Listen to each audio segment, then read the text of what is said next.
City leaders are trying to make government business a bit easier and more fun to understand, and they're asking for your input. We'll explain ahead. And an area supper club is about to close its doors after 70 years of service. We'll tell you where to get your last fish fry and old fashioned this week, straight ahead. From the Channel3000.com Alert Center, this is News 3 Now this morning. Good morning, folks, and thanks for joining us on your first day of fall, this September 23rd. Josh and I were talking earlier. Can you believe we're almost done with September? So, and this week actually marks 2 months until Thanksgiving. What? Are you serious? Hopefully I didn't send any panic into people at home. But a little bit. It's crazy. Yeah, well, I was thinking I'm going to have to figure out what we're doing for Halloween. What do the kids need for costumes? That's right around the corner, too. Oh, boy. Yeah, it's like tomorrow. Yeah, it'll come fast. Yeah, it will. Time flies. Well, it certainly doesn't feel a lot like fall, but we are losing the humidity. It's been pretty muggy around here, but that rain along the cold front did break the humidity finally yesterday. So a much more comfortable day today. Here's a live look from the WISC-TV sky cam. Clear skies this morning. Beautiful start to the day with temperatures in the 50s this morning. Few spots as you get into our far northern viewing area, though, are in the 40s early today. Temperatures, though, with sunshine, will be right back up to 70. The normal high for this time of the year is 68, so we're a little bit above that. Here's a look at your traffic report this morning. We'll see what's happening on the area roads. Still pretty quiet on the Beltline and in the downtown areas. Not even seeing any major delays just yet on Stoughton Road. Things will get busier, though, over the next hour. No accidents or slowdowns to report around Dane County this morning. It's crazy to think that we're actually near average now when we were so used to the humidity last week. Like, I got out of the car this morning and I was like, whoa, like this is kind of like, it's a little cold. It is, but this is what normal. It's supposed to feel like, yeah. You kind of forget after a while. Yeah, you do. All right, Hattie, thank you. You're welcome. First this morning, city leaders are trying to make civic engagement accessible to everyone. Madison officials are looking at their current process to get public input and ways to improve it. Keely Arthur joins us live from downtown Madison with all the details. Good morning, Keely. Good morning, Josh and Leah. Unless you work in city government or cover it for a living, understanding what goes on inside the city county building can be really difficult. And that's where the Task Force on Government Structure, or TFOGS, comes in. Now, this is an 11-member committee, and for the last year and a half, they have been reviewing the city's current process of obtaining resident engagement and participation. To do that, they've been out in the community talking to residents and current and former city staff on what works and what doesn't. Officials say right now, most of the public's input really only comes from 4 districts in the entire city, namely on the Isthmus and near West Sides. TFOGS wants more engagement from everyone, especially people of color and people living in lower income areas. There's a disconnect between what many residents have told us they would like to have available to them in terms of means of connecting with the city government and how the city government and its structures actually work. And you have a chance to give your own input very soon. TFOGS is hosting a meeting tomorrow night, Tuesday, September 24th, from 5 till 8 p.m. at Warner Park Community Center. Childcare and dinner will be provided. Now, out of the year and a half, some things already coming to light right now. People know that it's really difficult for residents to get down to these council meetings. They're usually at night, and that really makes it difficult for childcare. It's even hard to park in this area. So one thing they're looking at is making engagement accessible online, maybe even giving public comment via video chat. So some exciting things already coming out of this. All right, Keely Arthur live in downtown Madison this morning. Keely, thank you. New this morning, Exact Sciences says the U.S. Food and Drug Administration is approving the company's Cologuard test for adults 45 and older. The non-invasive colorectal cancer screening test was previously only approved for those 50 and older. The company says regular screening is important, and this cancer is more treatable when it's detected in its earlier stages. OxyContin manufacturer Purdue Pharma may have to pay out other states in its bankruptcy deal, but Wisconsin isn't one of them. Attorney General Josh Kaul was explaining why, or more about why he refused to settle with that company. Members of the Sackler family have made billions and billions of dollars from Purdue Pharma, and the devastation that the opioid epidemic has caused has been enormous. So we think they need to do more to contribute to efforts that are going to fund treatment, education, and other prevention efforts. Earlier this year, Wisconsin filed suit against Pharma and the owners, the Sackler family, alleging the company used deceptive marketing that contributed to the opioid epidemic. Call says he wants to ensure the Sackler family pays their fair share despite the company going bankrupt. New York's Attorney General has alleged in court filings that the family used bank accounts to transfer $1 billion to themselves. An 87-year-old man is dead after a head-on crash in the town of Burke. Dane County deputies say a 29-year-old was driving along County Highway CV just before 7:30 Sunday morning. He tried to pass a car in a no-passing zone, then crashed into another car head-on. That car was driven by an 82-year-old woman and her husband, who later died. The names of those people involved have not yet been released. A 15-year-old is facing an OWI charge this morning after police say he crashed a car into a tree Saturday night. It happened at the intersection of Valor Way and Freedom Ring Road, not too far from the McFarland Community Ice Arena.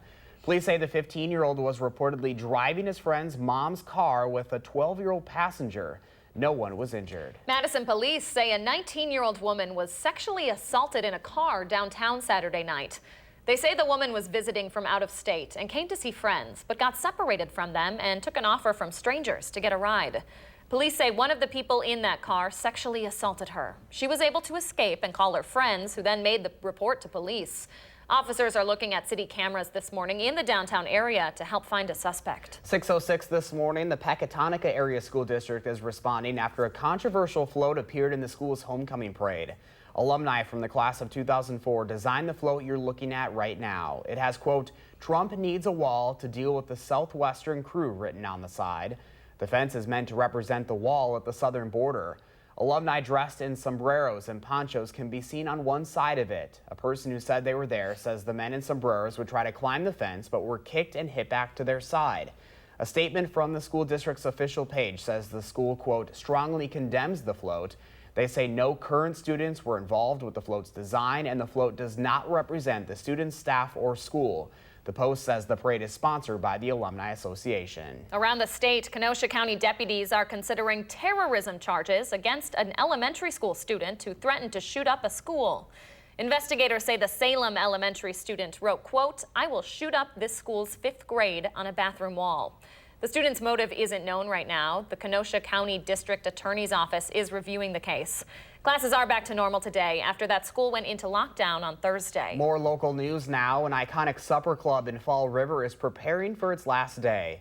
Casino Supper Club off Highway 16 has been around for 70 years, according to its current owner, Scott Schultz. It's been known for good food, company, and of course, old fashions. While business is good and he'll miss his customers, Schultz says it's time for change. He says it does seem like the Wisconsin tradition of supper clubs are becoming a thing of the past. There's a lot of them closing all around. I think it's just today's world, we're getting more into the fast food. People like to go, get in, get out, and they don't really need to sit down and talk. Schultz is hoping to sell the restaurant to someone willing to carry on the tradition. Casino's last day is Saturday. Oh, this just breaks my heart. You know how much I love old supper clubs, fish fries, old fashions. That's your kind of place. Oh, say it ain't so. Hopefully they can swing it back and get things back to normal there. Long live the fish fry. All right, speaking of Wisconsin icons, Josh and I are taking you inside the Taliesin over in southwest Wisconsin rather, and previewing some locally sourced recipes you and your family will love. And Hattie's in next with your first day of fall forecast. A beautiful start to this Monday. You're watching News 3 Now this morning. We thank you for that, and we will be right back.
Happy first day of fall from the Hattie-O patio. It definitely looks a little bit more like fall around here. A lot of leaves on the ground after that rain yesterday.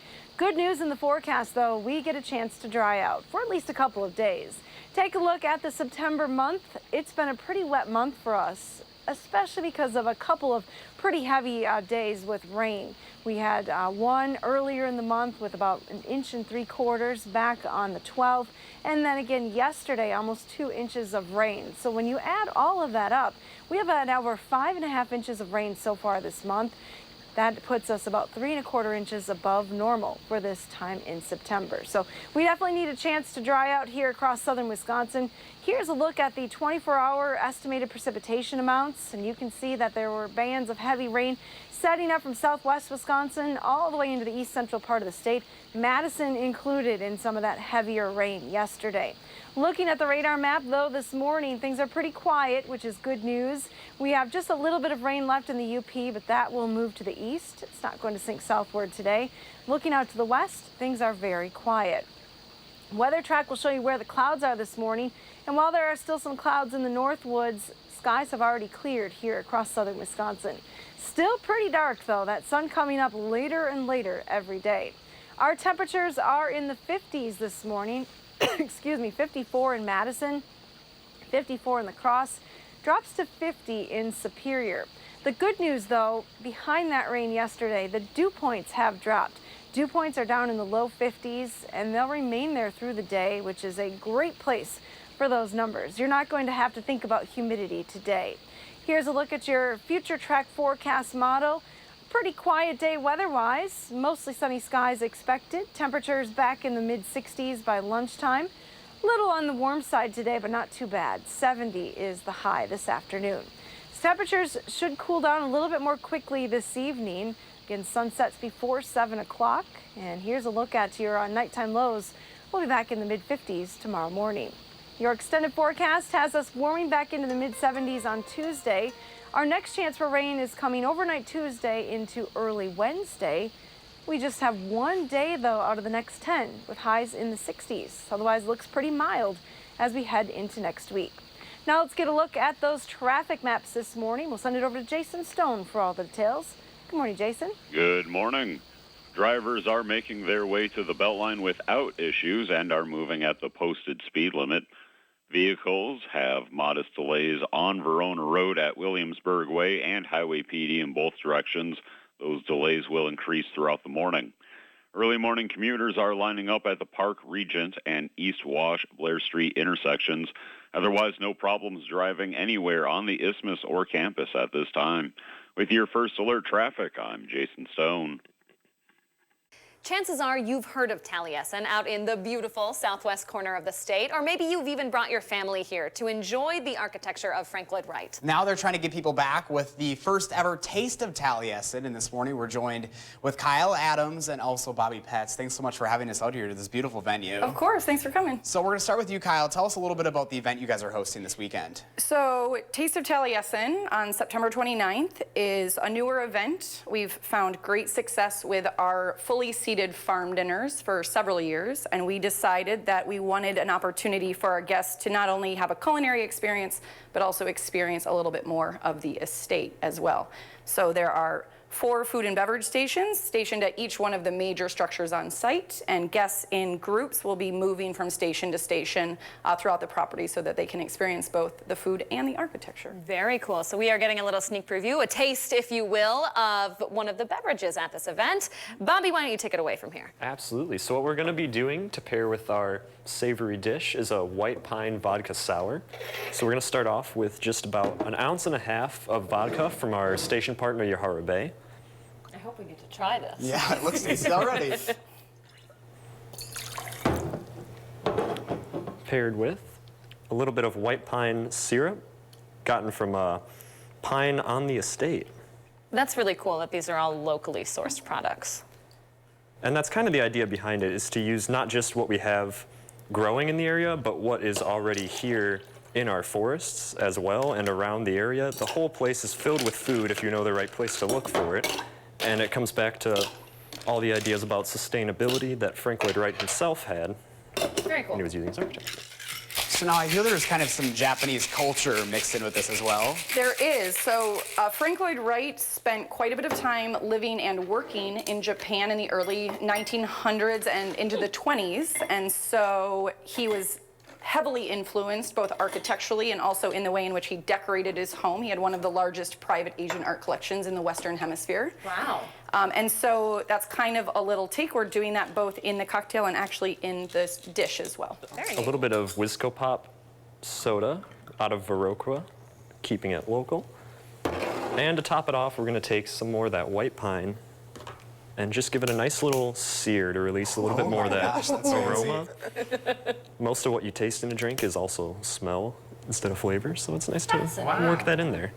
This looks like a Leah drink if I've ever seen one. It does. Wisco gal coming out here. There we are. Okay, let's give it a try. Simple, local. I have to give it a shot. Cheers. You can really taste the pine in there. It's amazing. I love that it's so locally sourced. That's really neat. That is really, really good. So for folks who want to buy tickets to this event, check out that beverage and all of the snacks. Where can they go? They can go to taliesinpreservation.org. There's all the information about all of our different tours and programs, but for this, it's under programs and events, Taste of Taliesin. All right. Well, Kyle and Bobby, thank you so much for having us. That is delicious. I think we're going to have that down here in about the next 30 seconds. We're taking that with us. Of course, we'll have this up on channel3000.com as well. Stay with us. We'll be right back. Cool.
Welcome back. 6:21 on your Monday. We're waking up to a beautiful fall fall sunrise. It is nice outside. Skies are clear. Nice to see the clear skies after the rainy. Finally. Right.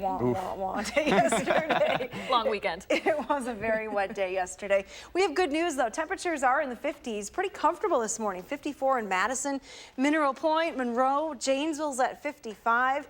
Down a degree in the Dells, though, to 50, and it's 49 in Camp Douglas. So a little cool, especially when you compare it to those temperatures last week.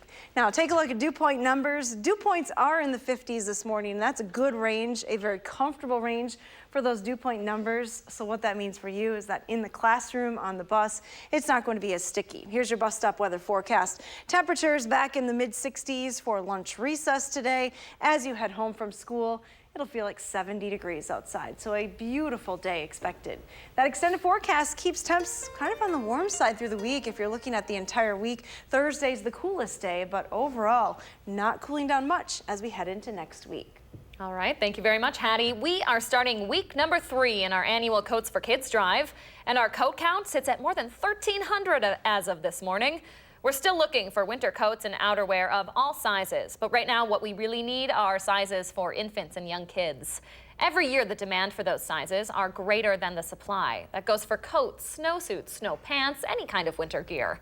So if you have them, you can drop them off at any Clinky Cleaners location here in Dane County from now until October 5th. Seeing the snowflakes on there gives me the chills. Not yet, not yet. I know. Well, today's the first day of fall, but it doesn't necessarily feel like it quite yet. Oh yeah, Chris Reese is here with us this morning to talk about when we will finally feel that crisp autumn air. When is it going to be, Chris?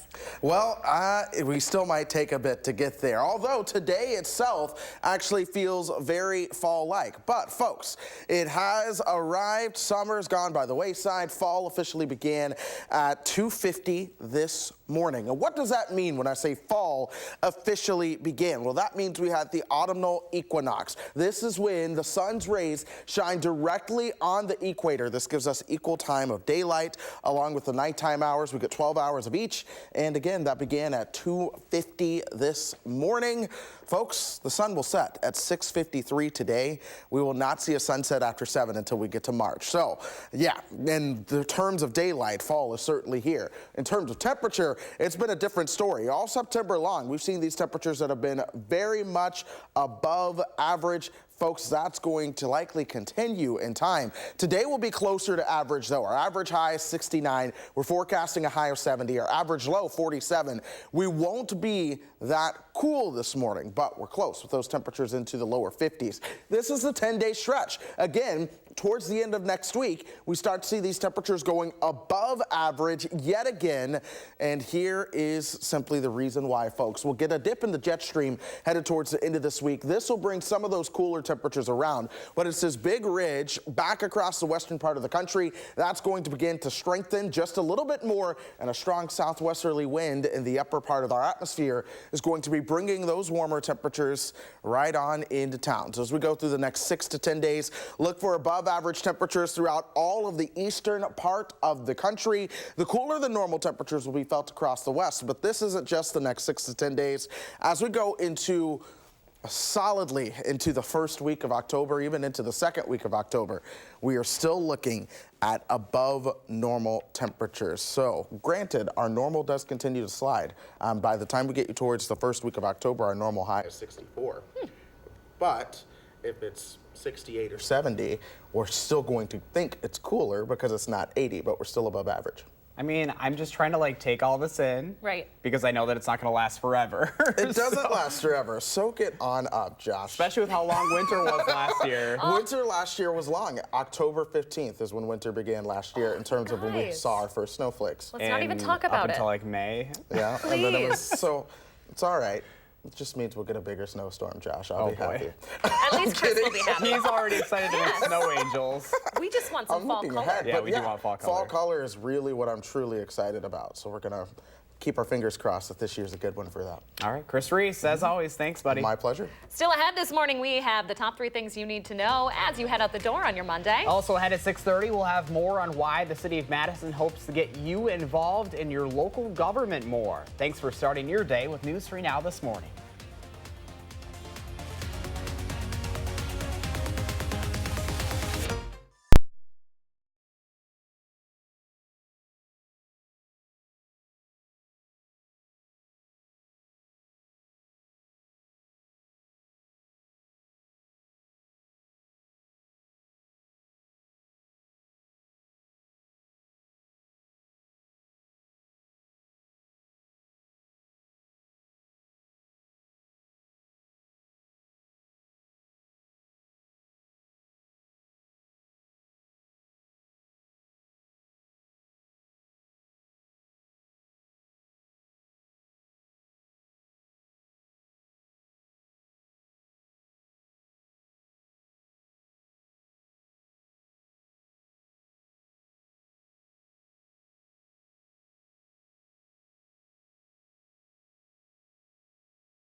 From the Channel3000.com Alert Center, this is News 3 Now this morning. Good morning, folks, and thanks for staying with us on this Monday, September 23rd. Hattie, hard at work today. She is putting together a beautiful day for the first day of fall. We'll get to her in just a little moment, but first let's get to the top 3 things that you need to know this morning. First up, today is the start of the United Nations General Assembly in New York, and the UN is putting climate change front and center. 16-year-old Greta Thunberg and others spoke at the Youth Climate Summit this weekend. She'll speak again today before the official start of the UNGA tomorrow.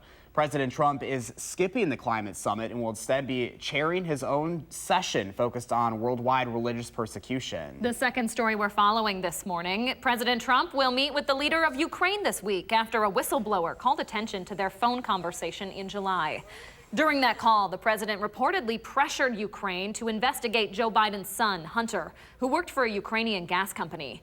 President Trump says he did nothing wrong. Democrats are demanding the call transcript to be made public. And rounding out the top 3 on a Monday morning, a lot of unsuspected actors, actresses, and shows are now Emmy Award winners this morning. Fleabag took home 4 awards, including Best Comedy Series. Fleabag creator Phoebe Waller-Bridge won awards for Best Actress in a Comedy Series and for Outstanding Writing. Billy Porter, who plays Pray Tell on the FX show Pose, became the first openly gay man to win an Emmy for Best Actor in a Drama Series. Those are the top 3 headlines on your Monday morning. Hattie's here now with a look at the forecast. Hi, Hattie. Good morning, Leah and Josh. We're starting off on a nice, quiet note. Take a look at the sunrise behind me. Sun comes up about 6:45 now. It's the first official day of fall, and it feels a little bit more like fall this morning. Here's a look at our temperature change over the last 24 hours, running about 15 to 20 degrees colder than it was this time yesterday, so you might want a light jacket as you head out the door. Temperatures are in the 50s for the most part here in southern Wisconsin. In fact, your out-the-door forecast, though, calls for lots of sunshine today, lower humidity, and comfortable temperatures. We should hit highs right around 70 later on this afternoon. Now getting a look at those traffic maps this morning. Your first alert traffic is showing you a few more slowdowns and a little congestion on Park Street as you head into the downtown areas. No major delays though yet downtown or on the Beltline. Travel into Madison on Verona Road just a little bit slower than normal right now. You're adding an extra minute. And that's your first alert traffic. All right, thank you very much, Hattie. 6:32 now. City leaders are constantly making decisions that impact you and your family, and they're hoping to get more input from you to make those decisions. Keely Arthur is live this morning in downtown with how they hope you get involved with city government. Hi, Keely.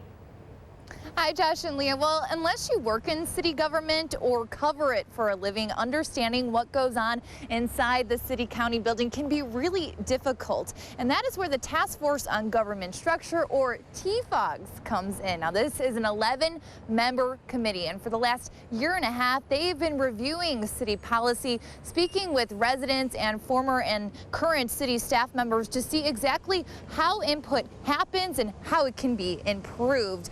Officials say right now most of the public's input really only comes from 4 districts in the city, namely the Isthmus and Near West Sides. TFOGS wants more engagement from everyone, especially people of color and people living in lower income areas. We wanted to know, what are the residents in those neighborhoods thinking and wanting? And one thing that we learned is there's a very high level of interest in those neighborhoods, in what the city government is doing. But there is very little knowledge or understanding about how the city government is structured and how it works and how residents can engage.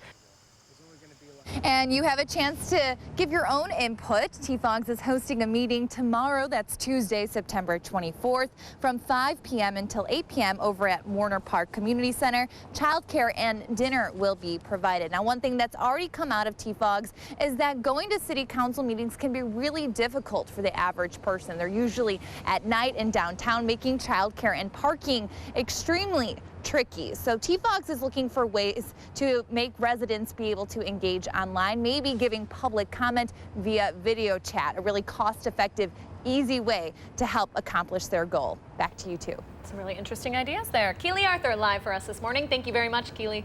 All right, time right now is 6:34. Wisconsin farmers are waking up this morning after getting some big support from some big names over the weekend. Oh yeah, the sold-out Farm Aid at Alpine Valley marks only the second time the event has been hosted in our state, but farmers say it couldn't have come at a better time. Sarah Lloyd's Dairy Farm in Columbia County has been around for more than 100 years, but their future is uncertain. She says more than 700 dairy farms closed in Wisconsin last year, and this year is matching the same pace. They know that we're in crisis here in America's dairyland, and that's a big reason why they came here again this year. What we really need is a solution at the top. Someone needs to start pushing for sustainable practices in our food supply so that we don't become just another statistic in 10 or 15 or 20 years from now. Artists like Neil Young, Dave Matthews, Willie Nelson, and John Mellencamp joined others in the cause. Lloyd says the celebrity platform is important because they can take the issues she's facing on her own farm and make them known around the world. Proceeds from this event will go to support farmers across the country. Some well-deserved support there from that event. Obviously a very rainy weekend for that too, but it's good to see all the people that came out for it as well. Oh yeah. All right, coming up in the morning sprint, we're going to tell you where you need to watch your speed this morning as the State Patrol takes to the skies. And we're taking a first look at why area schools are seeing fewer kids enrolled in their sports programs. That's next on News 3 Now this morning. Stay with us.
All right, we are taking a moment this morning to appreciate the sunrises. Take a look at this picture by Kevin, just gorgeous. He has outdone himself on this. Kevin always takes fantastic pictures, but I think this is my favorite of all time. I absolutely agree. Josh and I were talking about how we not only love the pictures in the background, but that log cabin is beautiful too. Doesn't it feel kind of like up northy? Like, it does. Just it like does. The Great Escape. Sort of appropriate for fall, especially with that color scheme. I love it. Thank you so much for sharing, Kevin. If you've got a photo that you'd like to share, all you have to do is go to our social media pages. All right, 6:39 on your Monday. Registration for high school sports across Wisconsin is down more than 10% over the past decade. Football alone has experienced a nearly 25% drop in players statewide. That's forced some programs like Blackhawk to make changes.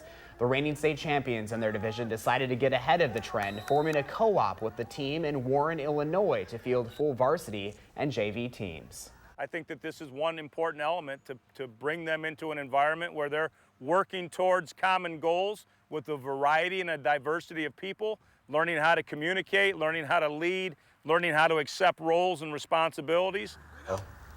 Only on News 3 Now, we introduce you to two programs that have had to adjust to keep numbers up for Friday Night Lights. We'll look more at the decline of high school athletes and what this means for those teams. That's tonight at 10. From someone who's from a small school, I know this is a big issue. And I think even from when I was in school, too, to see the decline in numbers, it's noticeable. So I'm interested to see what the trend is looking like. All right, 6:40 right now. We're looking at a warm and sunny start to the fall season. Hattie's also tracking the chance for storms later this week, though. She'll have an update on her forecast next. But first, it's September 23rd. We want to say happy birthday to Jordan and all the kids turning 3 today. Thanks so much for celebrating with us right here on News 3 Now this morning.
44 on a Monday morning. Happy first day of fall. Live look at the Capitol on really a beautiful start to the new season. Not a cloud in the sky on our first day of fall. It's about time after that wet, soggy week we had last week. We deserve this, Hattie, don't we? We definitely do, and we did have a lot of rain. So far this month, we've added up over 5 inches of rain. Let's take a look at the last 24 hours. You can see a band of heavy rain from southwest Wisconsin through the Madison area, all the way up to Sheboygan and Manitowoc. So definitely a wet day yesterday, almost 2 inches officially at the airport in Madison. Now, the good news is, though, that the rain has ended. As we look at the region as a whole, a few light showers up in the UP. Those will track towards the east. We look to the west, and things are pretty quiet, so no rain in our forecast today. Let's look at that temperature trend. Normal highs in the upper 60s, dropping into the mid 60s as we head into the middle of next week, but we generally are going to continue with that above normal temperature trend over the next 10 days or so. So it is officially fall. May not feel like a real fall though just yet. Take a look at your temperatures early this morning. 61 in Chicago, still some 70s in Indianapolis, Paducah, Kentucky. That's well off to our south and east.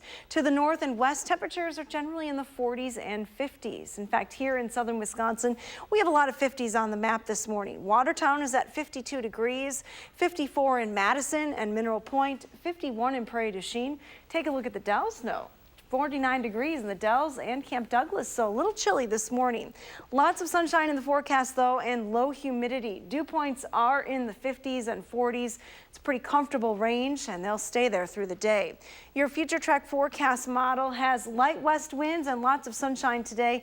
Temperatures should warm pretty quickly. By lunchtime, you see these numbers mid to upper 60s across southern Wisconsin. Through the afternoon, we get to keep that sunshine. Temperatures should be back to around 70 degrees. So a beautiful day today.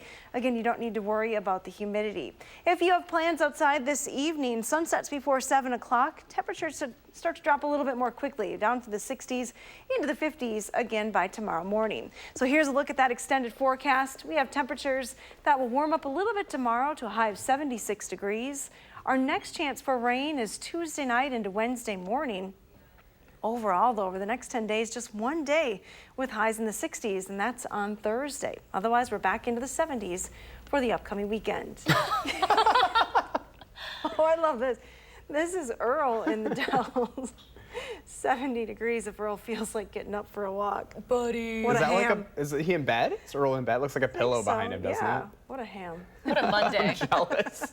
Cutie. Thank you very much, Addie. You're welcome. The morning sprint is up next, but first, here's Gail King with what's ahead at 7 o'clock. Good morning, Gail. Good morning to you. Ahead on CBS this morning, an in-depth look at medical pricing in the healthcare system. In our new series, we call it Medical Price Roulette, how you can fight surprising high-cost bills. Plus, Oprah is in Studio 57. She's revealing her new book club selection. I hear it's very good and that it made her cry. That's what I heard. We'll see you at 7 o'clock.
It's 6:50, time for the morning sprint with the most local news to start your Monday morning. We begin this morning with Keely Arthur reporting on how we can all get involved on the decisions our city government is making for us. Keely?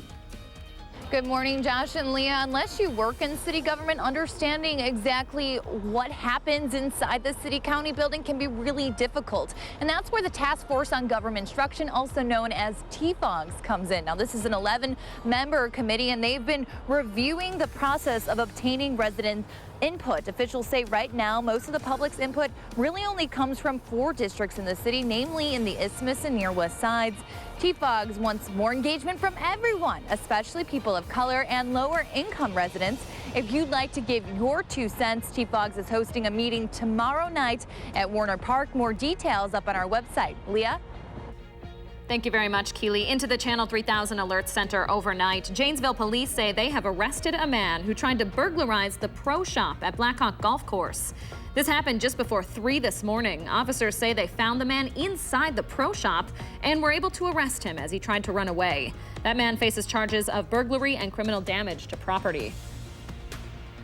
Madison police say a 19-year-old woman was sexually assaulted in a car in downtown Madison Saturday night. They say the woman was visiting from out of state and came to see friends, but got separated from them and took an offer from strangers to get a ride to meet them. Police say one of the people in that car sexually assaulted her. She was able to escape the car shortly after and called her friends, who then made the report to police. A 15-year-old is facing an OWI charge after police say he crashed a car into a tree Saturday night. It happened at the intersection of Valor Way and Freedom Ring Road, not too far from the McFarland Ice Arena. Police say the 15-year-old was driving his friend's mom's car with a 12-year-old passenger. No one was injured. An 87-year-old man is dead after a head-on crash in the town of Burke. Dane County deputies say a 29-year-old man was driving along County Highway CV just before 7:30 yesterday morning. He tried to pass a car in a no-passing zone and crashed into another car head-on. That car was driven by an 82-year-old woman and her husband, who later died. The names of those involved aren't being released yet. The Pecatonica Area School District is responding after a controversial float appeared in the school's homecoming parade. Alumni from the class of 2004 designed this float with, quote, "Trump needs a wall to deal with the Southwestern crew," written on its side. A statement from the school district says it, quote, "strongly condemns the float." The Post says the parade is sponsored by the Alumni Association, not the school.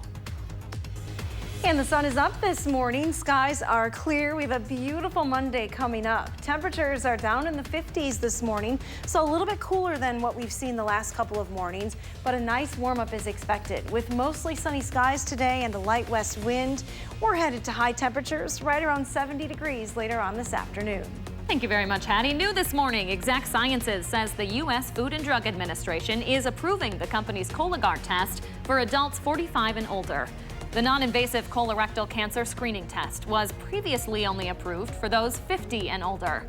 The company says regular screening can help increase survival rates by catching the cancer in its earlier stages. OxyContin manufacturer Purdue Pharma may have to pay out other states in its bankruptcy deal, but Wisconsin isn't one of them. Earlier this year, Wisconsin filed suit against Pharma and the owners, the Sackler family, alleging the company used deceptive marketing that contributed to the opioid epidemic. Wisconsin State Attorney General Josh Kaul says he refuses to settle to ensure the Sackler family pays their fair share. President Trump says there was nothing wrong with his call to the president of Ukraine back in July. During that call, the president reportedly pressured Ukraine to investigate Joe Biden's son, Hunter, who worked for a Ukrainian gas company. Democrats are demanding the call transcript to be made public. Today is the start of the United Nations General Assembly in New York, and the UN is putting climate change front and center. 16-year-old Greta Thunberg and others spoke at the Youth Climate Summit this weekend.